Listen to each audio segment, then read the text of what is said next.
This next session is entitled An Immigrant Culture. My name is Hans Werner, and I'll be your chair here for this particular session. We have three presenters, and as in the session previous to this, I will introduce all three of them, and then they can just come up in sequence.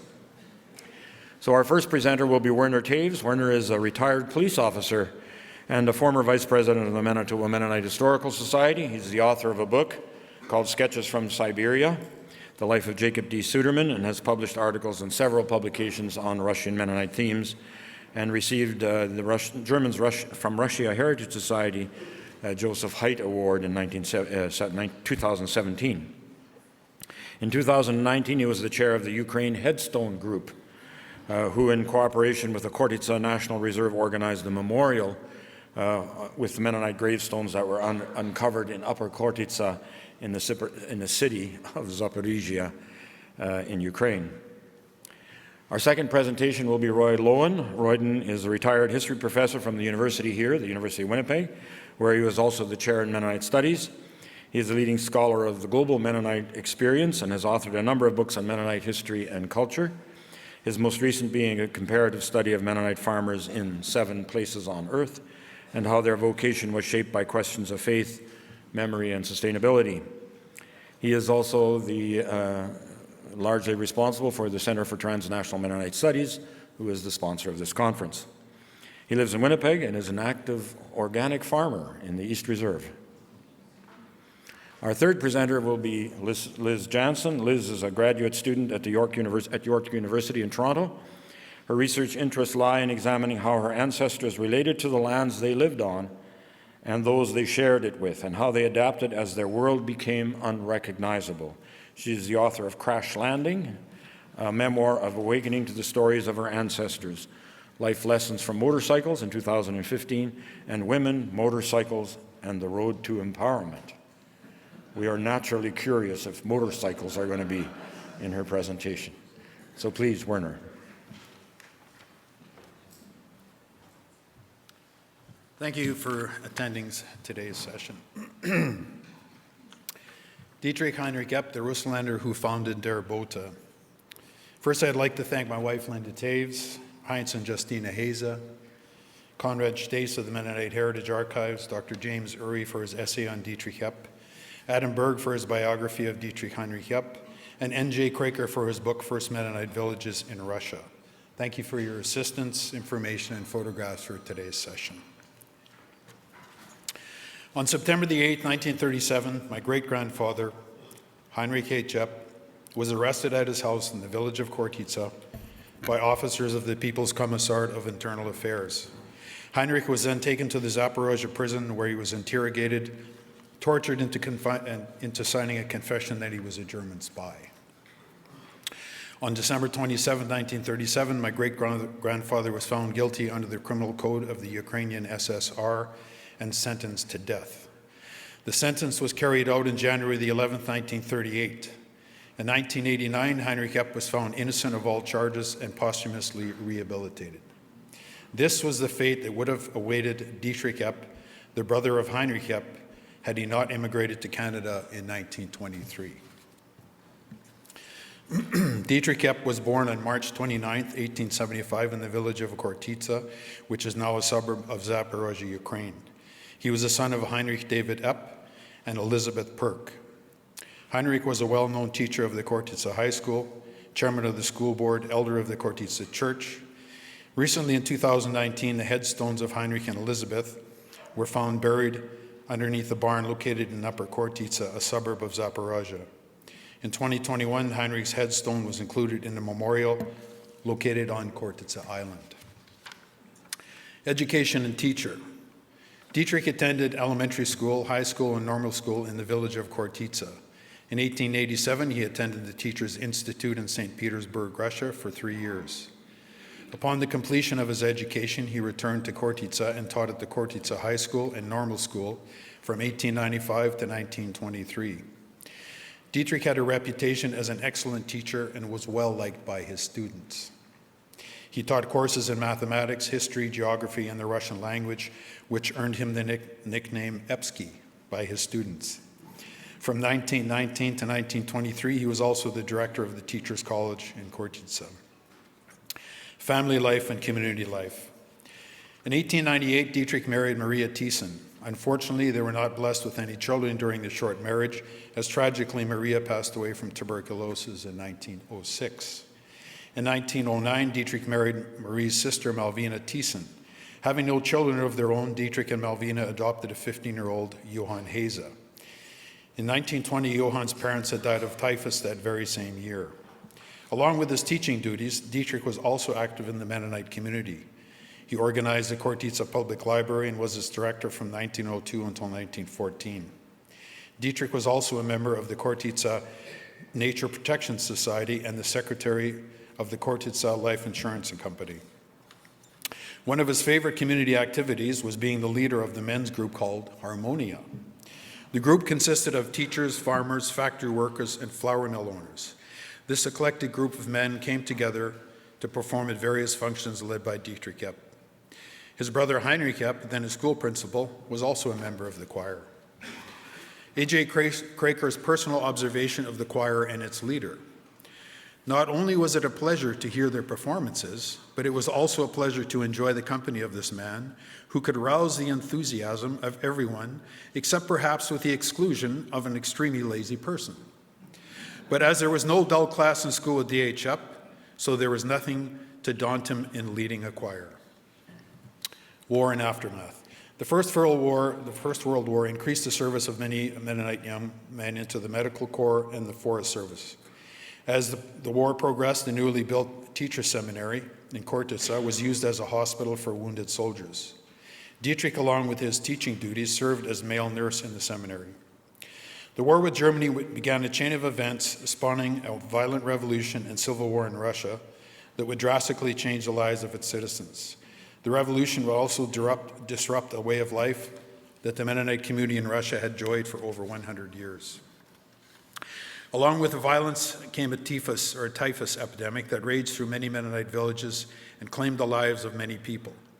Typhus was spread by members of the anarchist army commanded by Nestor Macknell, who invaded the Mennonite villages from the years 1919 to 1920. The July 19, 1922 edition of the Rundschau contained a list of 153 deaths in the village of Chortitza alone. The total figure encompassing all the Mennonite colonies would be closer to 1,500. During the violence perpetrated by the anarchist army, there was also massacres of villagers that included women and children. Historian Dr. Peter Letkeman reports that between the years 1917 and 1923, 1,230 Mennonites were murdered or executed. Further tragedy was experienced when a famine during the years of 1921 to 1922 caused the deaths of over 500 Mennonites. Dietrich, his wife Malvina, and his adopted son Johann survived this period without injury. However, it was not without loss, as both parents of Johann passed away from typhus, as well as other members of the extended Epp family. Immigration. When the opportunity to leave Russia and to immigrate to Canada became available to Dietrich and his family, many debates took place about the positive and negatives of immigration. Thoughts of leaving the village where Dietrich spent his entire life caused many sleepless nights of worry and self-doubt. It was a difficult decision for Dietrich, who had just reached the age of 48, to leave his family and friends behind to start a new life in Canada. He left us with these words on his conflict. Why do we immigrate? For me, as well as for the large number of immigrants, the reasons are idealistic. I could not live any longer under the pressure of the communist government. As principal of the Chortitza seminar, I had received profound insight into the anti-religious and corrupt policies of the Russian government, as well as the Russian populace. I was forced to indulge in falsehoods and was regularly drawn into conflicts with my conscience, which exerted an unbearable pressure on my mind. The job I was forced to do was not properly paid, and I was constantly fed with only promises and hopes. What do I look for in Canada? A quiet, peaceful life, a place where one can live according to one's faith, where one finds justice and lawfulness, and where one can enjoy life as a citizen. This is my own and individual attitude towards immigration. It was a difficult decision for Dietrich and the thousands of other Mennonites who were given the opportunity to start a new life in Canada. As the date of departure drew closer, a farewell party was organized. There were speeches by his friends, as well as a last performance by the choir Harmonia under Dietrich's direction. It was a beautiful farewell that touched him deeply. Leaving family and friends and colleagues behind, Dietrich and his family stepped on a train at the Courtice station on July the 2nd, 1923, to start the long journey to Canada. This final farewell was an emotional and tearful event between the families that were leaving and the families that were staying. Dietrich and his family were part of the second group of 747 immigrants that boarded a 28-car freight train bound for a new life thousands of kilometers away. After a 10-day trip through Russia, they reached the border with Latvia. After the last inspection by the Russian authorities, they crossed the border and stopped at Zibish and then onto the port city of Libau. The passengers were now safe and under the care of the Canadian Pacific Railway, who made arrangements for their passage to Southampton, England, and then across the Atlantic to the city of Quebec. I was able to locate Dietrich's Form 30A, the immigration document that had to be completed by all the immigrants prior to the departure to Canada. I found the form contained some interesting information. Under the heading Present Occupation, he described himself as a farmer, and under intended occupation, it stated farming. Having been a teacher all his life, this would have definitely been a difficult change of occupation for someone that was 48 years old. The declaration was, however, important because under the negotiated agreement between the Canadian government and the Canadian Board of Colonization, all Mennonite immigrants were required to settle on the land as farmers. But as we will see later, he uses education and training as a teacher to become the editor of a German weekly newspaper. Also noted on the form that he had $75 in cash on his person and that Mennonite Church Canada had paid his passage. In Southampton, having cleared the medical examinations and the immigration process, Dietrich and his family boarded their ship, the Empress of Scotland, on July 25th. The ship arrived in the city of Quebec on August 1st, 1923. This marked almost 1 month of travel since boarding the train in Courtice. All that was left to do was take a train ride to Rostern, Saskatchewan, to complete their journey. A new beginning. Upon arrival in Rostern, the Epps were greeted by their hosts, Heinrich Wheeler and Elizabeth Epp Wheeler. Elizabeth was Dietrich's first cousin. Dietrich had arrived just in time to help the Wheeler family with harvesting the crop. Even though he was 48 years old and not used to working physically, he managed to complete his tasks. After one particular exhausting day of shoveling oats, he lay awake in bed that night and wondered, is there another way of making a living in this new country? The obvious one was to resume his teaching career, but this would have been difficult as he would have to learn English and requalify as a teacher. The opportunity to change occupation and use those language skills, as well as the reality in the fall of 1923 when the Central Immigration Committee, which Dietrich was a member, decided to publish a weekly German language newspaper. This newspaper, the Mennonitischen Immigrant in Bote, would assist new immigrants with news and information from the Mennonite community in Canada and act as a forum to communicate with their families in Russia. The paper was supported by Bishop David Toews, businessman A.A. Friesen, and Member of Parliament Gerhard Enns. Epp agreed to serve as editor and printer of the newspaper and devote himself full-time to this new venture. The first edition was published and mailed out to subscribers on January 14, 1924, with the help of his wife and her friend Agatha Lane. The committee had agreed to pay Dietrich $30 a month and his assistant Agatha Lane $15 a month. It was also decided that the cost of a one-year subscription of the paper would be $1.50. The first paper was printed at the Rostern Valley News printing service, which Epp later purchased in 1931 from the owner, a Mr. Frawley. The paper consisted of 4 pages that were 9 inches by 12.5 inches in size and provided information to the reader under the following headings: editorial, new homeland, old homeland, world events, short news stories, family news, and a small number of advertisements. A short excerpt from the first editorial by Dietrich. All beginnings are hard. I do not deny that the Mennonite immigrant messenger's first steps will not be easier either. It is new in this land and may stumble at times, but maybe even make some mistakes. But hopefully, it will soon be finding its way on the straight paths of the land and walk safely. In 1926, the name of the paper was shortened to Der Bote. Through hard work, Dietrich was able to pay off his travel debt at the end of 1926. And in 1928, Dietrich established his own publishing house. Der Bote was well received, and in 1929, the readership grew to 1,600 subscriptions. In 1931, Dietrich purchased the print shop and the Saskatchewan Valley News for the total sum of $10,000. With his own printing shop and publishing house, Dietrich took on more work, which included printing reports for Mennonite conferences, pamphlets, and later books. Dietrich's participation and service to the Mennonite community continued in his new homeland. He was chairman of the board of the Russlaender Junior College, a member of the Canadian Mennonite Board of Colonization, and a member of the Rosenart Mennonite Church in Rostern. Strangely enough, he also served as the choir director for many years. On March the 4th, 1942, Dietrich's beloved wife, Malvina, passed away. She had been suffering through several medical ailments for the last 10 years of her life, and then cancer just before she passed. On March the 8th, Malvina was buried in the Rostern Cemetery. Upon her death, Dietrich wrote a heartfelt tribute to Malvina that was published in the March 11, 1942 edition of the Bote. For 32 years and 6 months, we were able to share joy and sorrow with each other. Our marriage was a happy one. There were also cloudy days, but they only served to bring us closer together and to strengthen our bond of love.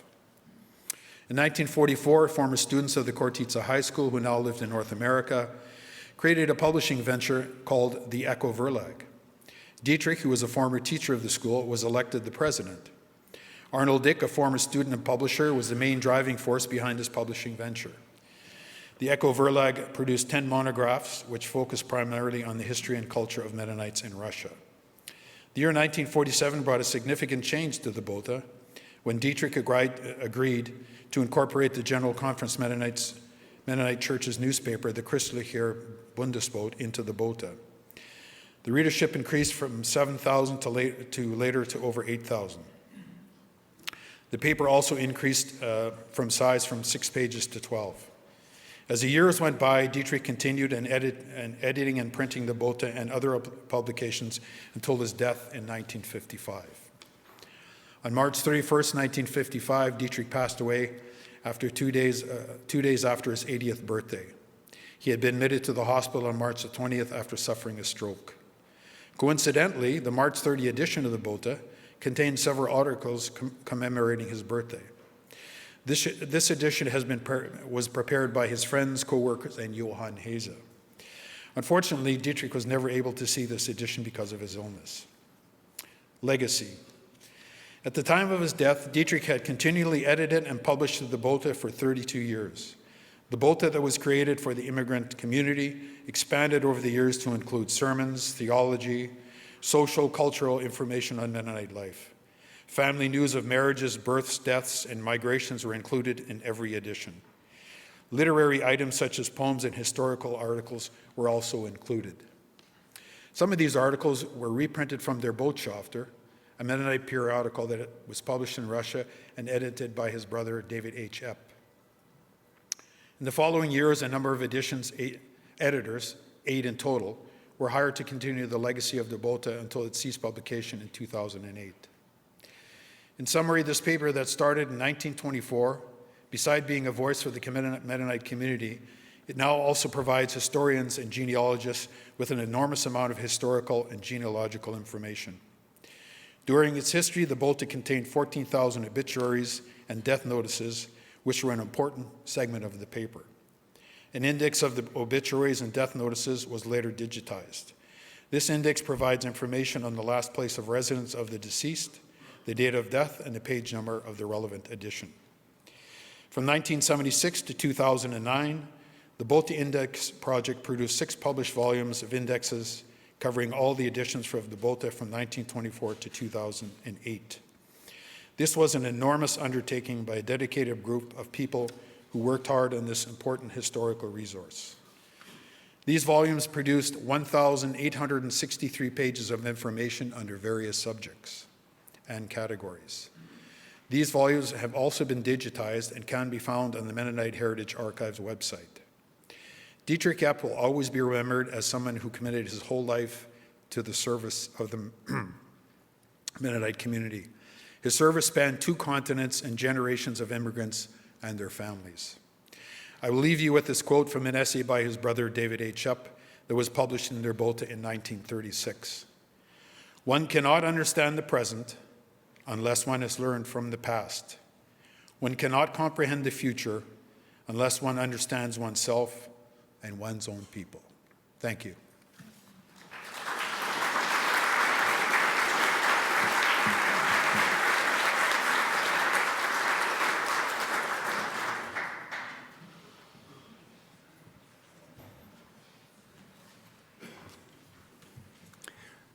I want to thank Aileen and Ben and Jeremy for making CTMS hum. I want to thank Mariana Fast and Anna Rice for the research for this particular paper, which is the second chapter in a major study titled Transnational Flows of Agricultural Knowledge. I want to thank Werner and Liz for making this session seem seamless as it was planned. January 14th, 1924, marked the very first issue of Der Mennonites Immigrant Bote, soon to be shortened to Der Bote, newspaper Werner has just told us about. Within its pages of that first issue were 3 letters that signaled a primary concern for the newcomer Russlaenders. First, farmer preacher Johann Rempel reproduced a resolution at the annual Canadian Mennonite Board of Colonization meeting at Royden, noting that, quote, there are time pressures and the immigrants absolutely want to have their land by spring. That is a land deal with the old colony Mennonites emigrating to Mexico.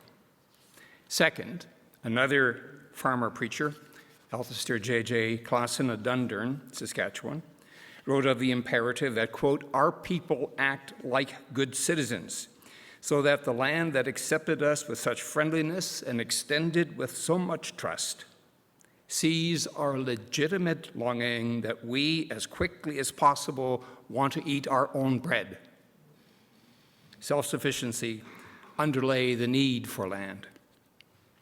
And in a third letter, J.P. Claassen of Dominion City, Manitoba, wrote of environmental imperative, quote, we are now in cold Canada, a raw cold, making living here almost unbearable. Hope lay in spring, and looking at the sun, saying, quote, let me so calmly and happily grasp your rays and let you work. Mennonites as sun worshippers. Claassen added a footnote that this small paper, Der Bote, has given itself a big task to bring a lot of warmth into our homes. 3 principles: seize the day and own the land, be self-sufficient, bend to your new environment. But the last item signaled a final point. Use Der Bote and the information sharing to acquire the knowledge to achieve these goals. The story of the Russlaender settler in Canada has been told with reference to memoirs of trauma, institution building, kinship ruptures, religious anguish, material culture, and so on. It is less often been told as a moment of environmental history, an encounter with a new set of physical realities of humans encountering nature. Yet, as Frank Epp notes, the commitment to, quote, farmer Mennonitentum simply meant that there was much learning to be done, both for the farmers and the many professional and craft Mennonites who, under the terms of the CPR agreement, had to learn farming again. In this paper, I focus on that overwhelming preoccupation with surviving as farmers by acquiring knowledge. The title, An Agricultural Knowledge, suggests not only that the focus is on ways of knowing about farming rather than the practice of farming. It is a bit of a reckless play on words with Michel Foucault's archaeology of knowledge, that knowledge is also about power and social relationships. Knowledge of the expert can shape a citizen's behavior. And yet, as James Scott has demonstrated in books such as Domination and Arts of Resistance, local knowledge can also contest knowledge when it serves to subvert to subordinate the peasant.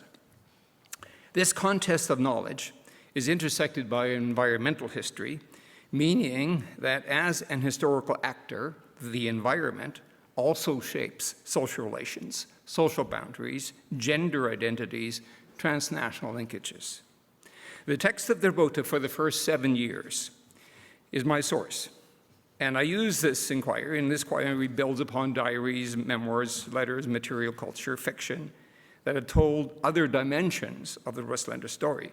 The Bote provides a link among an immensely geographically disparate set of agricultural settlements, from Peavey Island to the lower Fraser Valley. It is replete with knowledge exchange, both from above, experimental stations, private corporations, transnational experts, and from below, farmers learning from fellow farmers. This reality was apparent, especially in their Botes, Praktische Winke für die Landwirtschaft, Practical Tips for Farming, a column launched in 1925. As a nexus of knowledge exchange, their Bote told the complex story of the Russlaender journey into the heart of modern Canada. Among the first sources of knowledge that becomes apparent in their Bote is local know-how, residing among the Canadier who had preceded the Russlaender by 50 years. The second issue of their Bote, the January 30th, 1924, for example, carried a report by Isaac Zacharias of Dundurn, acknowledging the challenge of immense debt and the completely different circumstances in the new compared to the old homelands. But as such, he wrote, quote, "It is imperative that we know how local farmers work and make their operations profitable." To that end, Zacharias and a delegation visited several large Saskatchewan farms owned by long-settled Mennonites. H.J. Bolt's at Osler, with his 20 to 30 horses and a remarkable swine barn, and David Wolf's dairy just north of Rostern, and Mrs. Wolf's chicken barn. A second source, and I could go on, a second source of knowledge that the Russlander embraced with enthusiasm was government-generated. Indeed, in that January letter, Isaac Zacharias not only mentions the visits to the Canadier farms, but also on that very day, a visit to the Federal Research Station at Rostern, the government's experimental farm, spelled out in English, where the visitors learned of dozens of plants, farm animals, and the most modern of machinery. Zacharias was especially impressed with how everything will be tested there, and the farmer will be told what to sow in this area. Submissions from experimental farms at Morden, Indian Head, and Ottawa became regular features of their Bote. Indeed, learned men and government agents could be trusted, even those really pushing the agricultural edge.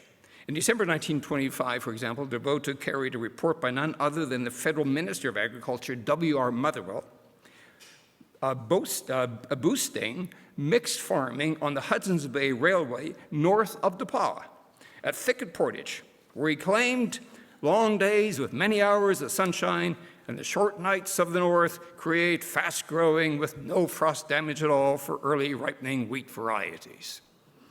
Fortunately, Russlanders weren't quite suckers for that. In March 1927 came a series of articles from T.O.F.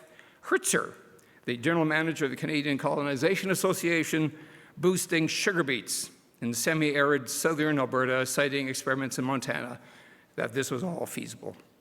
Over the years, expert upon expert was quoted on the widest range of agricultural questions, from wild oat eradication, the benefits of snow, the intercropping of legumes and cereals, crop rotations of summerfellow and wheat, the interchangeability of Canadian grains, quote unquote, such as barley, with U.S. imports, such as corn. At times, knowledge from the experimental farms came full circle. As one visitor to the Morden station noted in June 1931, a farm with 9,000 species of apples, many known to visitors from Russia, including Antonovka and Astrakhanka and other species. Indeed, a legitimizing source of knowledge was that which had roots in the old homeland. And this spoke of the farmer's own self-confidence. A February letter from Herbert, Saskatchewan, said it most clearly, land ownership would provide, quote, an opportunity for us Russian farmers to apply our experiences to agriculture, end of quote. But now the old homeland lay in shambles, and article upon article brought horrific news of farms collectivized, fields left fallow, swarms of mice, locusts, and wolves descending on the villages, starvation just around the corner. And yet, even here in 1924, were voices from the old homeland confident in their agricultural knowledge. A February letter from Grunfeld described a visit by Moscow's Dairy Commission, impressed by the Mennonites' Namaka, the German colony cow. A May piece reported on a debate with the Citizens' Council on the cost effectiveness of horses over tractors, the Mennonites pushing the former over the latter. A July letter from Heinrich Gortitza described, quote, how the Russian worker, as an employee of the Mennonite, was taught a better soil cultivation, end of quote. Even within the narratives of lament were those of nostalgia for a time when Mennonites had been the experts, not the hapless students. But among the transnational sources of knowledge, it was Germany that seemed to matter the most. Certainly the Russlaender knew of fellow settlers in odd places in the US and Mexico, but they were uniformly cast as places with impenetrable agricultural obstacles. Now, German-speaking lands was another matter. When I. Claassen traveled from Winnipeg to Bern, Switzerland in September 1926 for the Mennonite World Conference, he spared no effort in describing the agriculture he saw along the way. But it was ordinary Russlaender farmers spouting reports from Germany, one after the other, on intercropping, on dairy production, on growing rye, on alfalfa, on hardy alfalfa, that set the bar for good performance. Deference to German knowledge was a clear theme in many of their submissions. Crucially, it was what German experts said about Canada that seemed to matter a great deal as well. And among the Germans, granted a large amount of text within their Bote during the 7 years of publication, was Erich Koch, at that time regional leader of the Nazi Party of East Prussia, later very infamous. In a two-part series in August and September 1927, Koch reported on, quote, Canadian impression, land for the immigrants. He was critical of irrigation in Alberta, leaving behind terrible soil, of unsustainable monocrop wheat production in Saskatchewan, of past policies privileging English settlers. But he was impressed by giant fields of sunflowers, by silver fox farms, the inexpensive East Coast, and especially Manitoba's agricultural college and its aim to professionalize agriculture, and Canada's wide network of agricultural institutes promoting programs of, quote, unquote, astonishing thoroughness. He was romantic and paternalistic about the, quote, the Indians one can meet with their wives and children on their reservations, masters of many trades, tidy and hardworking, protected by stringent prohibition laws. Romance is not always benign, and sources of knowledge, even scientific, can be racialized. Of course, the Russlaender had their own ideas on higher education. Within the same year's Cox report, farmer K.S. called for a Mennonite school of agriculture taught by Mennonites, where, quote, young people study agriculture in order to share their knowledge with our people, something else than their medicine, engineering, etc. Then in a lengthy 1930 piece, Peter Stobie boasted the idea of that our Mennonite youth attend the Landwirtschaftliche Hochschule. One learns that is actually the Manitoba Agricultural College. Stobie argued that instead of heading to the city to look for difficult work, spend money on the Agricultural College, where, quote, our young men could get good knowledge from better farming methods, etc. By happenstance, it was just about this time that the so-called Manitoba Agricultural College began to advertise its programs in page-length exposés on multiple programs suited for those with no high school diploma and Cs and foci. Scientific knowledges seemed to trump everything. And yet, it was what farmers learned through endless comparison, always processing information they gained, that generated most of the text. And boosted profound agency. By the summer of 1924, settlers were reaching far beyond the traditional sites of Canadian farm communities to places often hundreds of kilometers to the north of Hague, Osler, and Winkler, Altona.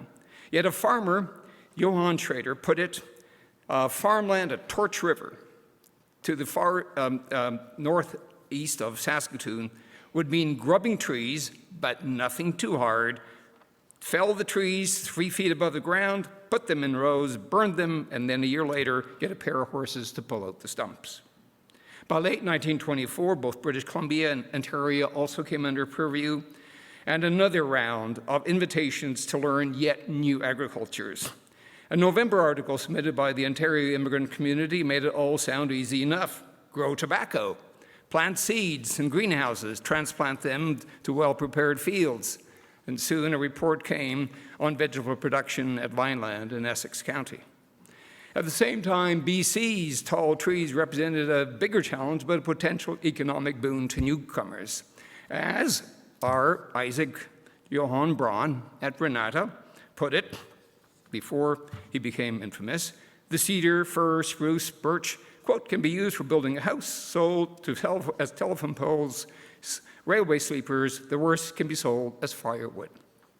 Settlers from a semi-arid plain were invited into vegetable plots and old-growth forest. Even then, some farmers called for more systematic exchanges.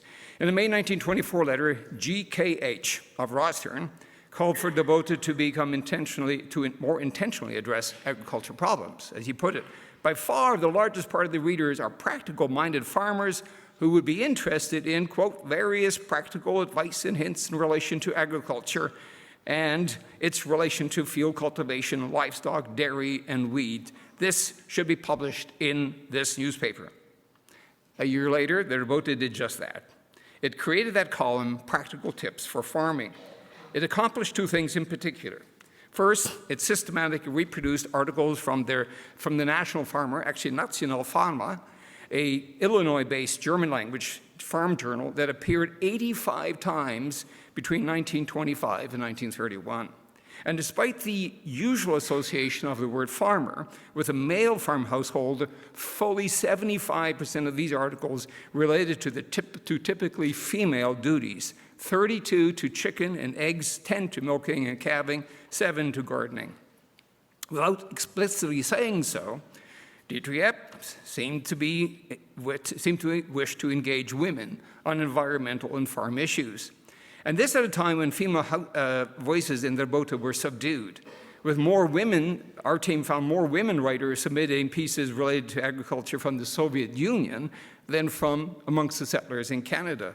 Indeed, the two pieces by women that we did discover, an August 1925 letter by Margarita Rempel at Eigenheim and a June 1928 letter by Anna Braun of Lost River, focus on church services, a missions conference, and a baptismal service. Rempel writes that the deluge that disrupted the service must be considered streams of blessings for the farmers. That's it. Braun opens with a bid to warm weather, allowing farmers to seed or spreading the seed, as she puts it, using biblical language. Only indirectly, with those dozens of pieces on eggs, milk, and gardens, do we know that the Russlaender farms actually had women. But the Praktische Winke columns also empowered Russlaender men to debate. They heard the scientific evidence from, quote, the Farm Research Station of North Dakota on deep plowing. They learned about the Axminster variety of wheat produced by Samuel Lacombe of Brittle, Manitoba. They heard from Isaac Clausen that he had been reading from the Home and Farm Companion from Milwaukee and the Deutsche Farmer from Minnesota. They heard from P.J. Clausen about Seeger Wheeler's book on profitable grain growing, assuming people read English by this time. They heard from Peter Swatsky talking about beekeeping, suggesting it as an alternative to sending girls to work as maids in cities. And they debated, letter after letter, debated the newfangled combine. They debated endlessly the Russian drill booger plow seeder. They debated the appropriate application of manure. They had debated the astonishing benefits of Canada's predictable snow cover. The years 1924 to 1931 mark the first 7 years of the publication of the Bote. They also mark an extraordinary exchange of knowledge. Certainly it is knowledge about religious life and family ruptures, but especially of agriculture in a new land. To succeed, the Russlaender settlers had to reinvent agriculture they knew from Ukraine. And in that reinvention, they navigated a matrix of knowledges, some advanced by the state and increasingly by the corporate sector, some by ubiquitous land agents, but also by strategists meant to achieve those aims outlined in the January 1924 issue: their own land, self-sufficiency, environmental adaptation. To that end, they would also rely on knowledge as they themselves imagined it: farmers informing farmers with knowledge that was local, experiential, and tempered. It would be their own agriculture knowledge.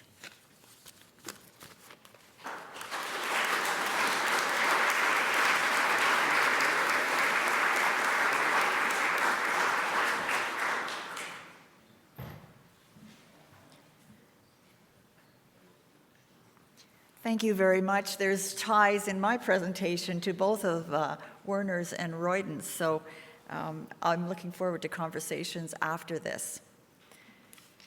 Legend has it that in 1928, Mennonites who had purchased land on the settlement at Namaka Farm in southern Alberta looked up to see a lone horseman galloping towards them from the northeast. No one knows how that lone horseman, who rode like the wind, got to Canada.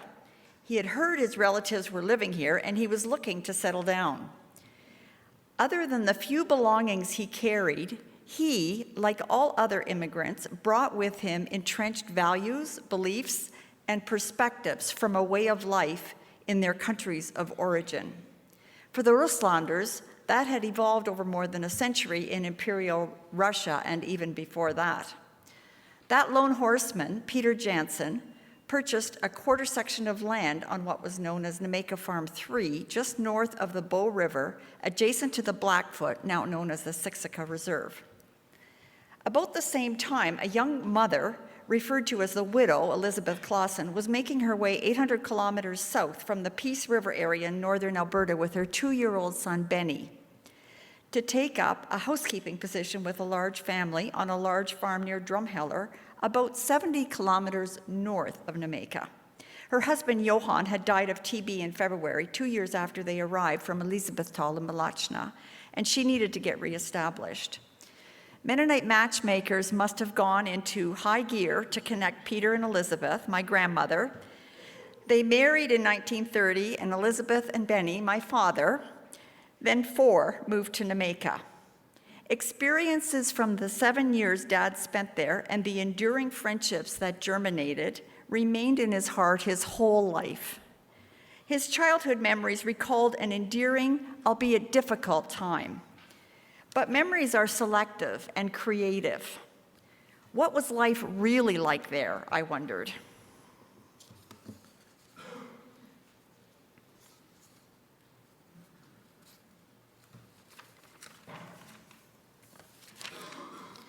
Almost a century later, my research has been directed to understanding how my ancestors related to the lands they shared and those they shared it with. How did their values, practices, and perspectives influence how they adapted? What did they know about their neighbors, and how did they view them? More importantly, what do their experiences have to teach us about our relationships with others and our ecological environment? What was the social, political, and cultural milieu into which this specific group of Rußländers landed? Taking a step backward and looking at the bigger picture provides insights. With the arrival of the Mennonites, Namaka was home to 3 disparate cultures who expressed themselves through 3 dominant languages: the Blackfoot nomadic culture, British colonial settlers, and Mennonites from autocratic Imperial Russia. How did each view the other through their lens? What did life look like for the Blackfoot, Mennonite, and the English, that was anyone who wasn't Blackfoot or Mennonite, that found themselves neighbors around Namaka? And how did the colonial government of Canada regulate each group for their advantage? In the 1920s, the young country of Canada needed immigrants to expand the economy. Capitalistic forces demanded placing increasing land under cultivation and extracting the highest yields possible. In the West, the government sought agriculturalists to break sod and develop farming, but they didn't want just anybody. The 1910 Immigration Act was first revised in 1919 to allow the government to limit entry and refuse admissions. The result was to be able to separate preferred countries, i.e. those providing white settlers from Britain, America, and Western Europe, from non-preferred countries. By the 1920s, immigration from preferred sources had slowed to a trickle. At the same time, competition for British immigrants increased elsewhere. While Russlaenders were not on the preferred list and were in fact temporarily banned by a 1919 order in council, they also had an established reputation as esteemed agriculturalists, hard workers, and diligent, honest people, something Canada sorely needed to meet her economic goals. The Empire Settlement Act of 1923, an agreement with Britain which didn't get underway until 1926, subsidized travel costs of immigrants who would settle on farms. The 3,000 family scheme of 1924 also subsidized fares and extended loans to immigrants for farming. After attracting only 1,500 families, it was abandoned in 1929. Pressure to increase immigration also came from the railways, essentially development companies.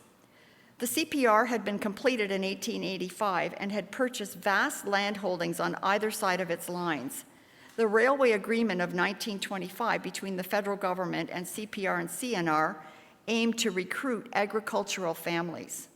Both benefited from increased traffic on their trains and ships. They could realize profits by selling land, extending loans, and through freight revenue generated from agricultural products.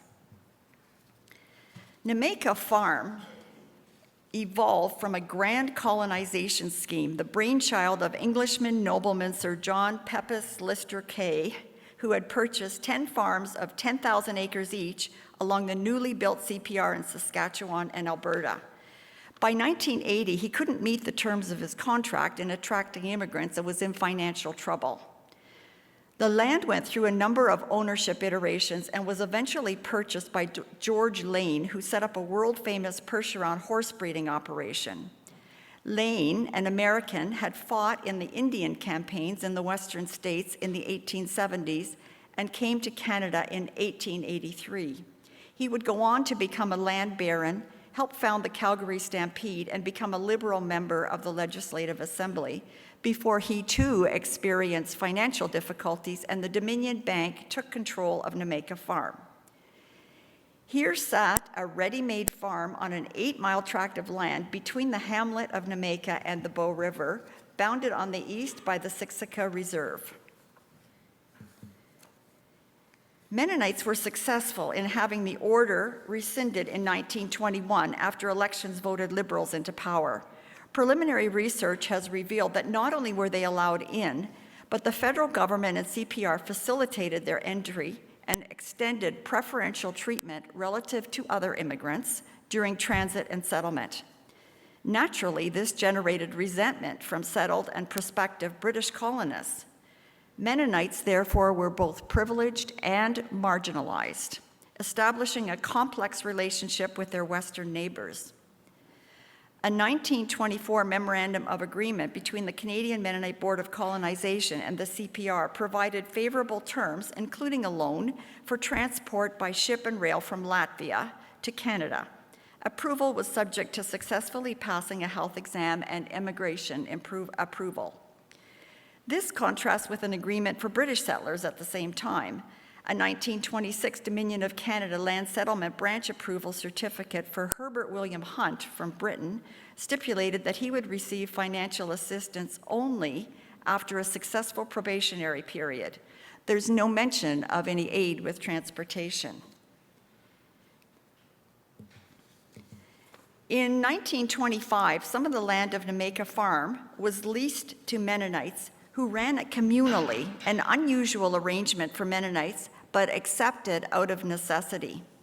Under the terms of the rental agreement, the lane company also provided horses, cows, pigs, chickens, and seed grain. Mennonites repaid in kind with labor and a portion of the produce. When the farm began to show a profit after only a year of Mennonite farming, sale and loan agreements on preferred terms were negotiated. In 1928, a deal was made to purchase the land, and in 1929, divided into 3 farms of approximately 12,000 acres, then further divided into 36 separate holdings of 160 acres with buildings and implements. One of those farms went to Peter Jansen, not a farmer, but a survivor. This map is taken from Henry Gertson's booklet published on the Namaka 75th anniversary in the year 2000. So the top highlighted section is the hamlet of Namaka. The middle is the Siksika Reserve, which bordered the Namaka farm and Peter Jansen's land. And then Peter Jansen's farm is the bottom highlight. You can make out the Bow River at the bottom of this. The 1919 Order of Canada banning Mennonite immigration may have been rescinded, but resistance to Mennonite settlers remained. In 1927, the United Farmers of Alberta learned of major financiers negotiating with 5,000 Mennonites for land purchases. An April 27, 1927 column in their newsletter was titled, "Why Colonization Company Prefers Settlers on Land Whose Wants Are Few," and subtitled, quote, "And Why the Farmers and Farm Women Must Stand Together as a Class to Prevent Their Industry Sinking to a Peasant Level," end quote. They do articulate that they weren't belittling the Mennonites. Quote, "I have heard much to their credit of their industry, their integrity, their spirit of cooperation, and other virtues," end quote. The following month, another column claimed that Canada was not enthused about attracting more British or American settlers. One claimed that investors needed, quote, "men in sheepskin coats with broad-backed wives," end quote. In other words, people from Eastern Europe, quote, "who have endured centuries of peasant conditions, men who are willing to toil early and late for a pittance, strong women who are able to work in the fields as well as the house, and big broods of children that can be used on the farm so no hired labor will be needed," end quote. And another quote, "It's up to us who have spent the best year of our lives pioneering, transformed the wilderness into agricultural communities, built fences, roads, schools, if we will accept a lower primitive standard of living. We must take steps to stop the wholesale robbery now going on." Interesting choice of words. Before the British or the Mennonites, however, this vacant wilderness of the Great Plains was the traditional home of the nomadic Blackfoot and other Indian groups for more than a millennium. Seeing the bison disappear and intent on economic security, they were anxious to negotiate treaties and showed a willingness to learn commercial farming in the 1870s. Treaty 7 was signed in 1877, not far from Namaka. Once Indigenous groups were on reserves, the government showed little interest or willingness to honor promises of support. The colonial government, representatives of a culture who saw themselves as separate from nature, also differentiated themselves from Indigenous peoples. They brought with them the belief that Indians were incapable of farming. Indians lacked any desire for private property or maintaining a surplus. They were indolent and unable to control the natural world. Agriculture was a panacea that would cure their nomadic habits, help them to learn to appreciate private property, and show them how to master nature. Farming would provide independence and, quote, "erode the tribal unit," end quote. Rather than attempting to understand and learn how Indigenous people had existed on the prairies for eons, governments dispossessed them of their land and sponsored initiatives to make them vanish. white settlers could produce more and attract more immigrants to stimulate economic growth.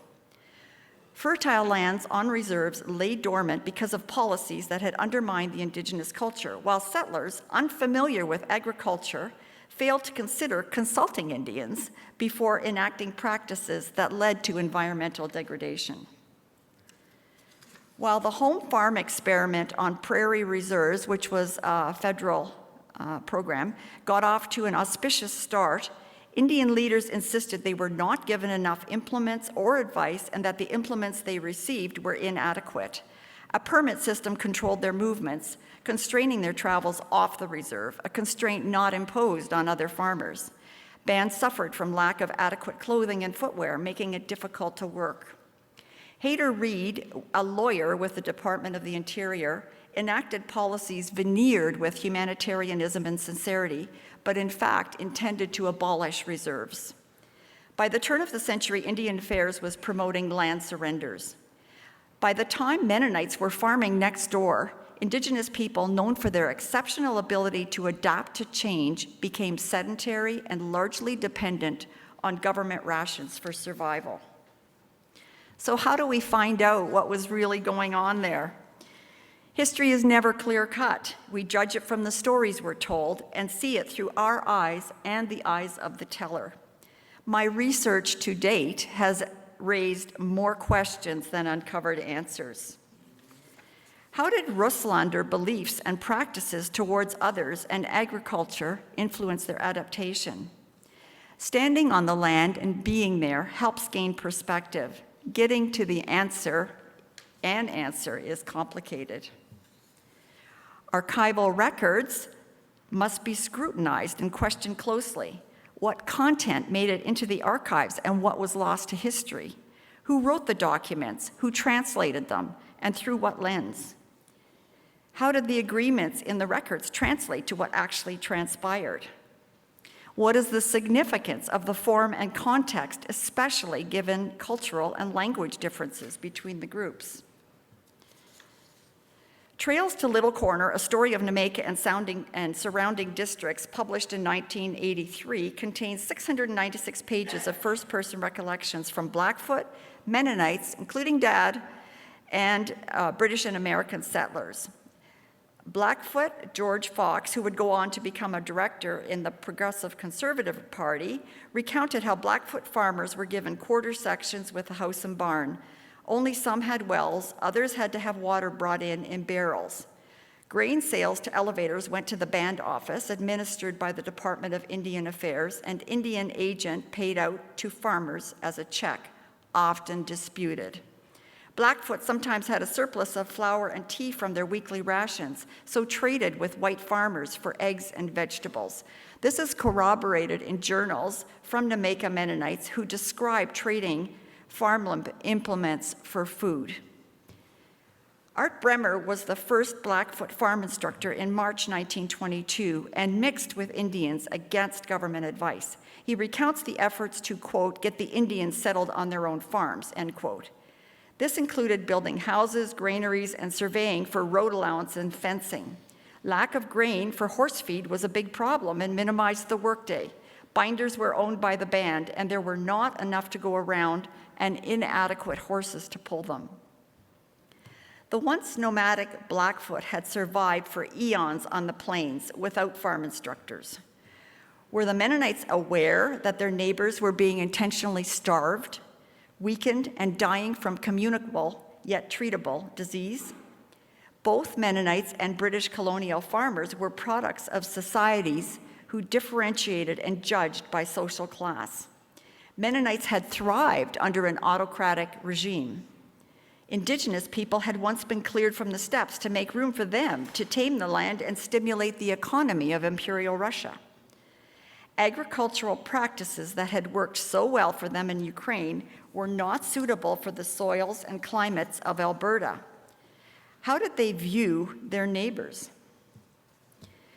Dad maintained that all parties got along. I asked how that came about. Simple, he said. We needed each other. We were all so poor. Stories in Trails to Little Corners also portray amicable community relationships. But the stories are recollections. They're edited, they're not cited. How could a colonial structure and government policies that treated people differently based on race, class, and ethnicity facilitate neighborliness, compassion, and kindness? Any fissures between groups would only be widened by this systemic discrimination. It's my belief, although I will need further research, that what happened at ground level between Mennonites and their neighbors, including other Mennonites, even in the face of differences, did not directly reflect government issues. Practicality usurped colonial ideology. Times were hopeful when Peter Jansen arrived in Namaka in 1928. Utmost, of course, was that they were off to a new start in a country of freedom and peace. Prices were great. There was a bumper wheat crop that choked the binders. Then came the crash of 1929. Prices plummeted, farmers couldn't make their payments, dust storms arrived, and they learned the farming practices and implements that had served them so well in Imperial Russia needed to be adapted for the soils and climate of southern Alberta. Rußländers had an unsettling effect on the colonial status quo around Namaka Farm. They inserted a third culture with unique belief systems that disrupted the power relationships in effect. The extent to which their methods of adaptations facilitated or deterred intercultural and ecological relationships is the subject of my further research. Thank you.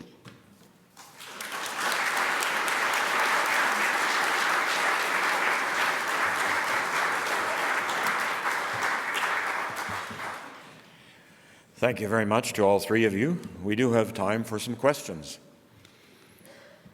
There's a microphone floating over there and another one in the back.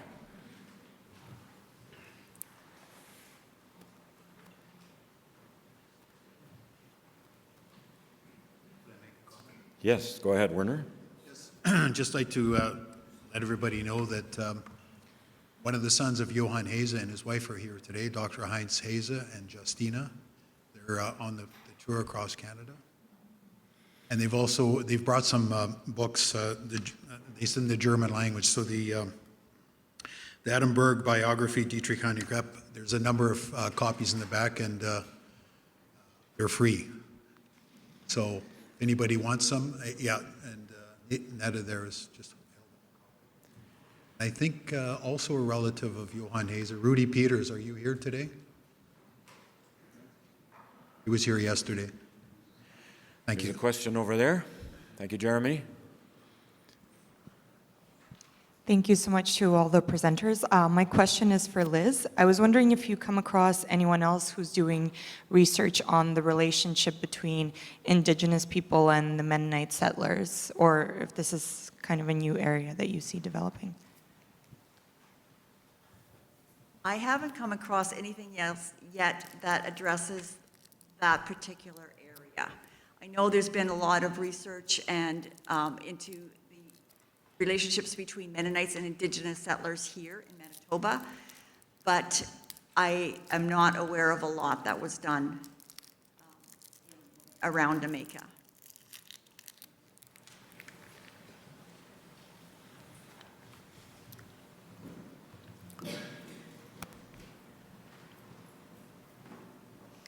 I'm curious about, did you any of you find signals that Mennonites were chafing at this restriction that they should be farmers? And did they just accept this passively, or was there like, really, we want to be, I was a teacher, I want to be a teacher, I'm going to find a way to be a teacher, this chafing at the farming limitation?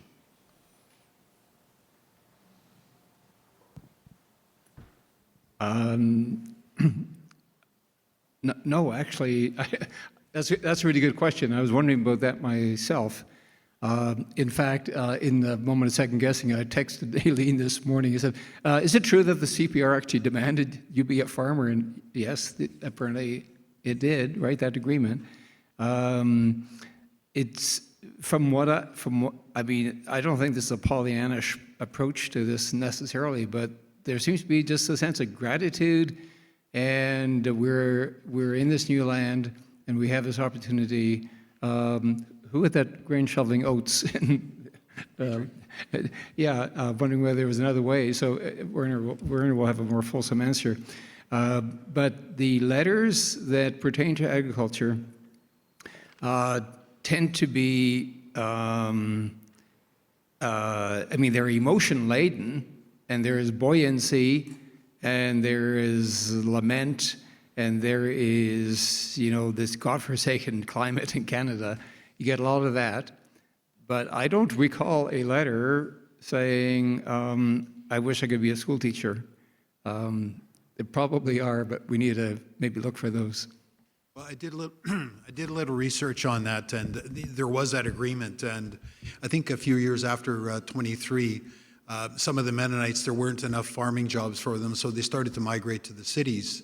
And there were some concerns raised by the community, by some politicians, et cetera, that this is not, that the Mennonites are not following this agreement between the government and CPR and the Mennonites. So, yeah, there was, but I didn't do a lot of research, but I know there was some. So I'm not even sure what the outcome was after, because as we can imagine, when the so-called dirty 30s came along, there wouldn't be a lot of farming jobs for Mennonites, so they would have to migrate to the cities, or like a lot of people ride the rail, some of them. There's a question over here. Oh, and there's one up there. Go ahead. You're on. Oh, I'm ready? Okay. So a number of years ago, back in the 90s, my husband and I traveled to South America and took part and met with the Mennonites in the Chaco. And we were introduced to a fellow who gave us a talk. And the way he was introduced was he was the expert on indigenous people in North and South America. And I cannot remember his name, but I'm wondering if you have found any of his materials. He was a researcher and a social worker at the same time. Have you found his materials to be insightful? I certainly did. From what I heard, I thought it gave me a useful perspective. I can't remember his name. Names always escape me, but I'm hoping that introduction might clue or spark some knowledge of him for you. And have you used his information? Thank you very much for that, and it's a great comment. I have, in my studies, I'm not aware of who you're speaking of. I have studied North American Indigenous history, and the other thing is which makes this next point even more important, is that the best source of Indigenous information is from the people themselves.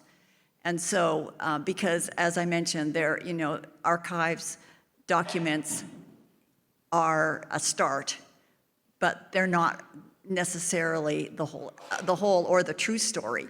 So my intention is to be interviewing people from Siksika Reserve who have memories or stories from that time, and that I would trust. Thank you. I'll just add that I don't know whether Jonathan Hildebrandt is in the audience here. He's doing a PhD dissertation on Indigenous Mennonite relations and the physical landscape in southern Manitoba. And he's discovering, right, there is folklore and oral tradition in Indigenous communities about their first encounters with Mennonites from over 100 or 150 years ago when the Canadians first arrived here.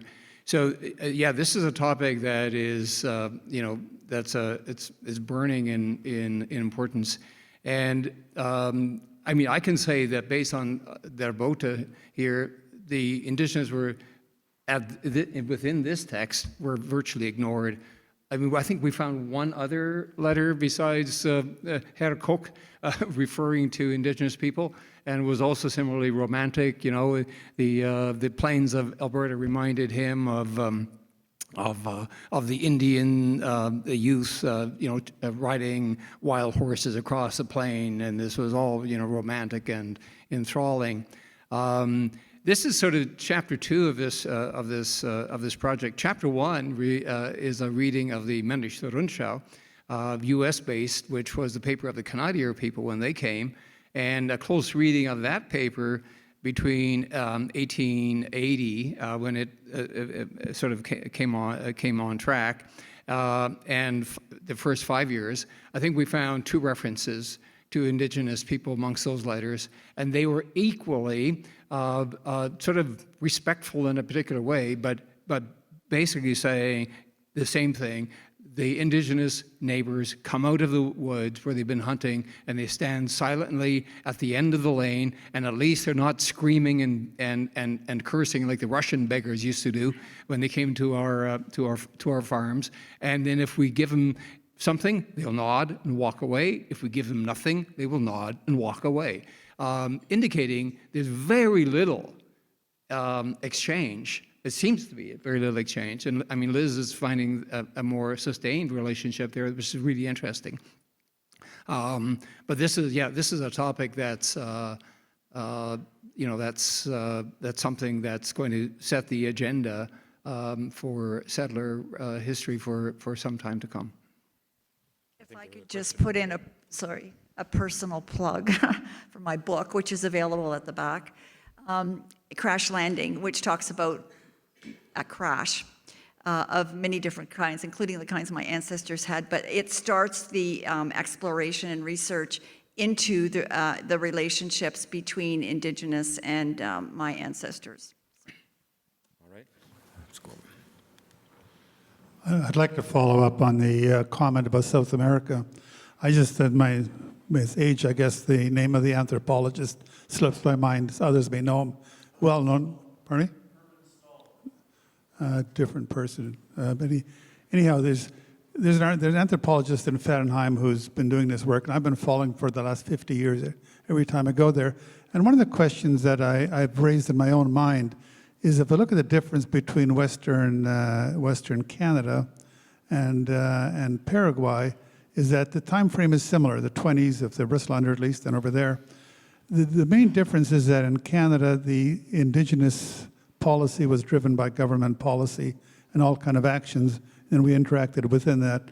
In Paraguay, it was the other way around. The government was not involved at all until very recent times.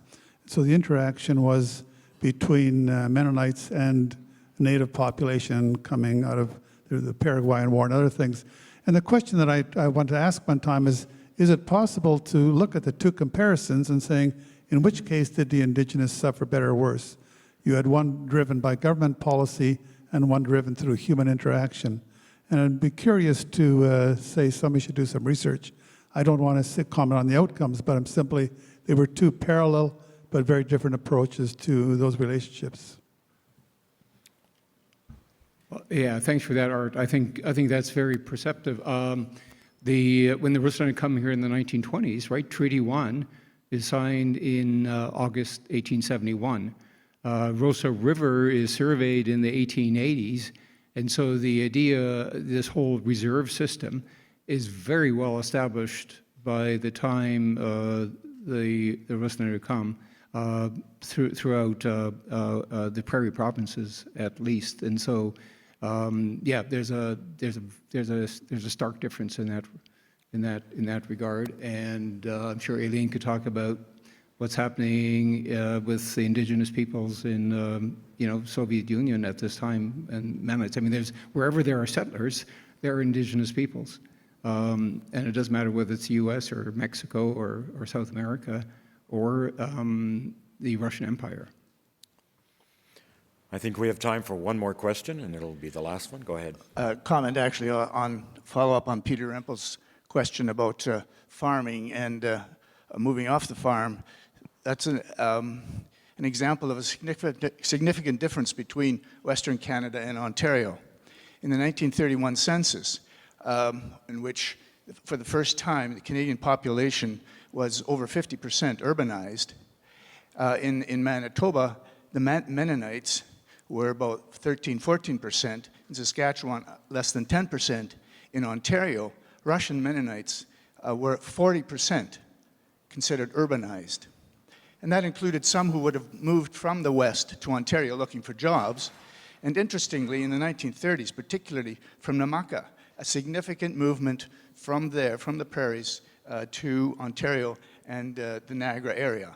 So that's part of the backstory of what was also happening. So All right. read Henry Petko's PhD dissertation. All right, let's thank again our three panelists.